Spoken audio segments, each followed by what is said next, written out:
imagine, is this Ikpeazu that is talking now? Or is it because he has lost us? No, I won't call the talk. These guys must be something else. When you were romancing with what's this man's name? Wiki. So you didn't know that Igbos are being conspired against. Governor Okeze Ikpeazu of Abia State says there was a deliberate attempt by some unnamed persons to deny Igbo-speaking people of the Southeast an opportunity to produce a Nigerian president in 2023. Mr. Ikpeazu stated this on Wednesday when he met with the leadership of Nzuko Umana, a pan-Igbo political organization, according to a statement by a spokesperson, Onyebuchi Emena Maka, on Thursday. The delegation of Nzoko Umuna was led by Ozichukwu Chukwu and Josephine Aneni.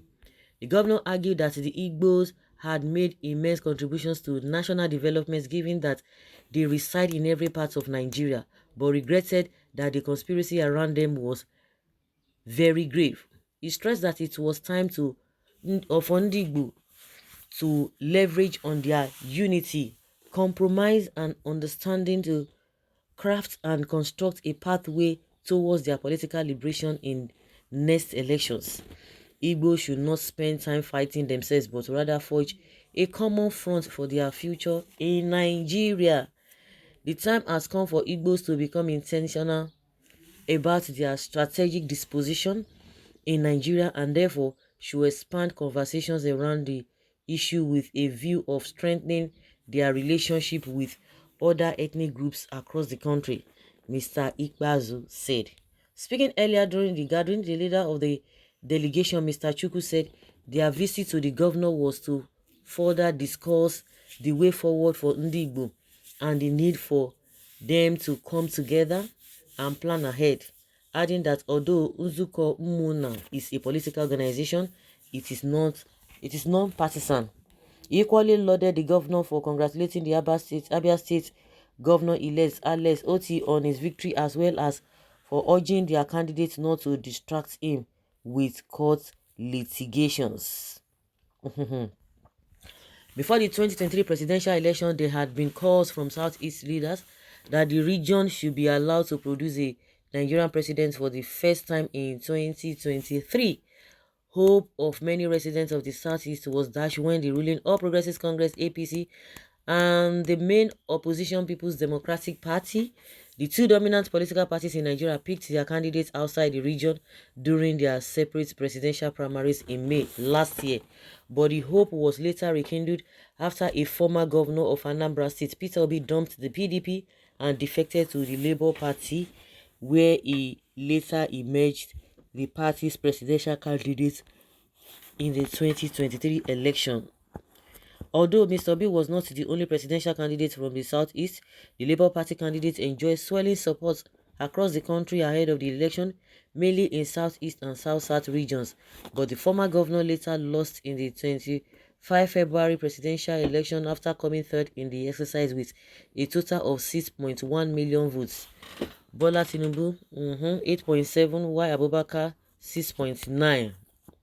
Mr. Obi and Atiku are currently challenging the victory of Mr. Tinubu at the Presidential Election Petition Tribunal in Abuja. Meanwhile, Mr. Ikpeazu was a member of G5, a group of 5 aggrieved PDP governors opposed to the party's presidential candidate Atiku and its then national leadership, led by the state governor Yeson Wiki. And Wiki was telling us that it was this man that was the leader of the group. He said the governor of Benue State, Otom. Okay, the group had also campaigned unsuccessfully to have a southern replace the then PDP's national chairman, Ayu Yocha. The G5 said their opposition to Atiku was majorly because of their belief that the next Nigerian president ought to have come from the south, since the current president, Buhari, is from the north. Governor Wike backed the APC, Mr. Tinubu, now Nigeria's president-elect, while Governor Tom of Benue State supported the Labour Party candidate, Mr. Obi. It is unclear who Mr. Ikpeazu supported in the election. He has said he will not support Mr. Tinubu. So because he lost out now, that is why Ikpeazu is talking, is speaking. Now they break. Why is it that he never spoken or spoke about this before all this kata kata?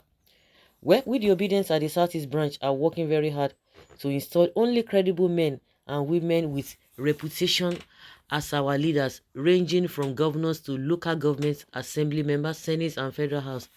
We are now very interested to change the narration of governance from the Igbo land, so that Igbo land will be the envy of others, so that we can gradually relocate to our Igbo land and avoid all these unnecessary threats.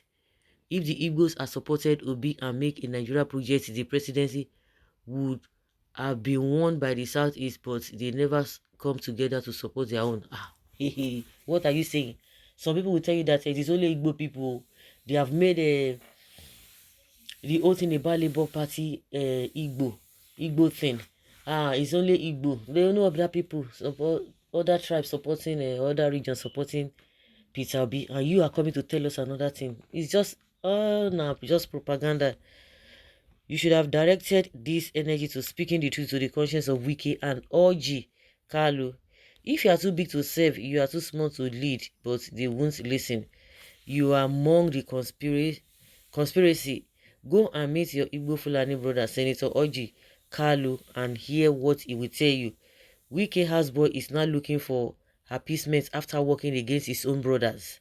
Continue building bridges across Nigeria. In my opinion, I would advise my in-laws to forget the presidency for now and concentrate on economic power. Your brother Oji Uzokalo is part of it. Well, medicine after death sometimes make mothers they name their pikin better name. See as this one name the follower Ikpeazu was governor in Southeast. They break for you. They don't break for you. Now you are out of your closed corridors of power. Reality has dawned on you. Were you not part of the band of jokers going about with the number one person, Yeson Wike, who frustrated the Igbo bid for presidency, at least in the PDP? It is indeed true that you guys are out of touch with reality when you are in power.